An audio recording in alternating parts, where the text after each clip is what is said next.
ആ രാജേഷേട്ടാ എപ്പോഴാ എത്തിയത്? ഇന്നലെ എത്തിയത്. നിങ്ങളുടെ കളിയൊക്കെ എങ്ങനെ പോകുന്നു? നമ്മൾ സെറ്റല്ലേ? കടമ്പത്തൊരു ചായ.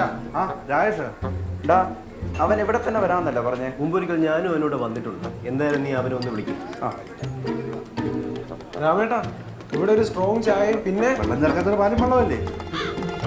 സ്ട്രോങ് ചായ. ആ എന്നാ അറിയാമല്ലോ.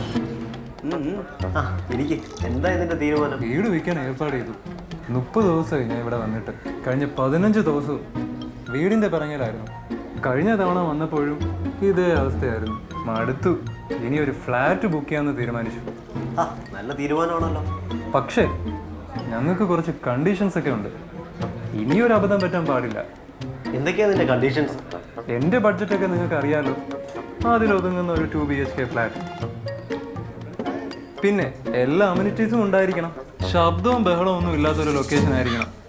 15 മിനിറ്റിൻ്റെ അകത്ത് എയർപോർട്ട്, ഹോസ്പിറ്റൽസ്, ബസ് സ്റ്റേഷൻ ഇതെല്ലാം ആക്സസ് ചെയ്യാൻ പറ്റണം. അങ്ങനെ കുറച്ച് ആഗ്രഹം മാത്രമേ എനിക്കുള്ളൂ. പിന്നെ ഒരു കാര്യം നിർബന്ധമാവണം, ട്രസ്റ്റും ലെഗസിയും ഉള്ള ഒരു ബിൽഡർ ആയിരിക്കണം. അത് മസ്റ്റാണ്. എൻ്റെ സുനിലെ ഇങ്ങനെ എല്ലാം കഴിഞ്ഞൊരു ഫ്ലാറ്റ് നിനക്ക് കിട്ടുമെന്ന് എനിക്ക് തോന്നുന്നില്ല. എവിടെയെങ്കിലും എന്തെങ്കിലുമൊക്കെ കോംപ്രമൈസ് ചെയ്യണം. എൻ്റെ ശ്രീ, നീ ഇങ്ങനെ എല്ലാത്തിനും കയറി നെഗറ്റീവ് പറയാതെ. സുല്ലേ, നിനക്കിപ്പോൾ എന്താ വേണ്ടത്? ട്രസ്റ്റും ലെഗസിയും. അങ്ങനെയാണെങ്കിൽ വട്ടിയൂർക്കാവിലെ ഭീമ അർബൻസ്കേപ്പ് പ്രോപ്പർട്ടിയിലെ പ്രോജക്റ്റ് നിനക്ക് നോക്കിക്കൂടെ? ഭീമയോ? അതൊക്കെ ലക്ഷറി അപ്പാർട്ട്മെന്റ് അല്ലേ? ഞങ്ങൾക്ക് താങ്ങും. താങ്ങില്ലെന്ന് ആരാ പറഞ്ഞത്? മറ്റുള്ള എല്ലാ ബിൽഡേഴ്സും കൊടുക്കുന്ന സെയിം റേറ്റിൽ തന്നെയാണ് അവരും കൊടുക്കുന്നത്. പിന്നെ മറ്റൊരു കാര്യം, ഭീമയാണേ ക്വാളിറ്റിയിൽ നോ കോംപ്രമൈസ്. അതൊക്കെ ശരിയാണ്. പക്ഷേ അവിടുന്ന് കുറച്ച് മാറിയാൽ ഭീമയെ പോലെ വേറെയും പ്രോജക്റ്റ് ഉണ്ട്. ഭീമയെ പോലെയല്ലേ? ഭീമയല്ലല്ലോ. നിങ്ങൾ പറഞ്ഞതൊക്കെ ശരിയാ. പക്ഷേ വട്ടിയൂർക്കാവിലെ ട്രാഫിക് ജാം, അതിന് നിങ്ങൾ എന്ത് ചെയ്യും? വട്ടിയൂർക്കാവ് റോഡ് വികസനത്തിന്റെ ഭാഗമായി വഴിയരികിൽ ഉണ്ടായിരുന്ന കടകളെല്ലാം സർക്കാർ പൊളിച്ചു മാറ്റി തുടങ്ങി. ഫേസ്ബുക്കും യൂട്യൂബും മാത്രം നോക്കിയാൽ പോരാ, വല്ലപ്പോഴും വാർത്തകളും കാണണം. രാമേട്ടാ പറ്റിൽ എഴുതിക്കോ. രാജേഷേട്ടാ ഞാനുണ്ട്. അല്ല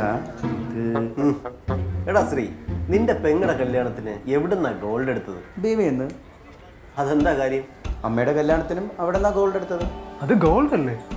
ഇത് ലാൻഡ് അല്ലേ? എന്റെ സാറുമാര്, ഈ റോഡ് പണി കഴിഞ്ഞാൽ വട്ടിയൂർക്കാവിന്റെ മുഖച്ഛായ തന്നെ മാറും. പിന്നെ സ്വർണവും ഭൂമിയും ഇത് രണ്ടും ചതിക്കില്ല. അത് തരുന്നവരും അതൊരു വിശ്വാസമാണ്. അപ്പൊ സുല്ലേ, ഇനി കൂടുതലൊന്നും ആലോചിക്കാനില്ലല്ലോ. നീ എന്താ ആലോചിക്കാൻ?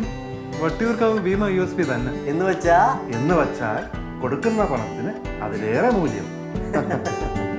Bhima urbanscape properties, USP solitaire, Vattiyoorkavu.